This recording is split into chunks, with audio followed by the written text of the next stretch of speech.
काँग्रेसचे उमेदवार दिलीप पाटील अर्ज माघारी घेण्यासाठी दाखल। ठाकरे गटाचे उमेदवार संदीप गुळवे यांच्यासह झाले दाखल। नाशिक विभाग शिक्षक मतदारसंघात काँग्रेस आणि ठाकरे गटात दिलजमाई झाल्याचं बघायला मिळत आहे। ठाकरे गटाचे उमेदवार संदीप गुळवे यांच्यासह जिल्हा प्रमुख, महानगर प्रमुख काँग्रेस उमेदवार विभागीय आयुक्तालयांच्या कार्यालयात दाखल झालेले आहेत।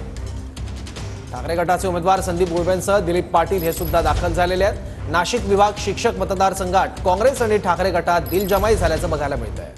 एक शब्द दिला की सर तुमचं जे पुढे कुठलंही राजकीय करिअर असेल कुठलाही आता शब्द देत नाही म्हणे, पण 100% तुम्हाला मी मदत करण्याचा प्रयत्न करेन। पक्षाकडनं आपलं नाव जे आहे ते जाहीर करण्यात आलं होतं, माघारी घेतली आहे। इतर पक्षाच्या नेत्यांकडनं आपल्याला नेमकं काय आश्वासन देण्यात आलं आपण माघार घेतलं? नाही, इतर पक्षाचं म्हणजे शिवसेना आणि काँग्रेस आणि राष्ट्रवादी काँग्रेस इथं आघाडी आहे ना, त्या दिवशी सुद्धा मी जेव्हा फॉर्म फिलअप केला होता त्या दिवशी बोललो होतो की पक्षाने जर आदेश दिला तर मी त्या दिवशी 100% त्यांनी आदेश दिला तर लढेल, माघार घेतं माघार घेईल।